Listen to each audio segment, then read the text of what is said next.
Addition and subtraction of vector. Vector addition is done with the help of three laws. A. Triangle law. The sum of the vector A and vector B is R vector is equal to A vector plus B vector. B. Parallelogram law.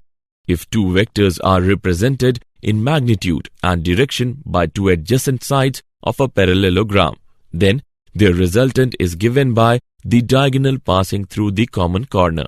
C. Polygon law. If a number of vectors acting at a point are represented by the sides of a polygon taken in cyclic order, then the closing side of the polygon taken in the opposite order represents their resultant. Subtraction of vectors.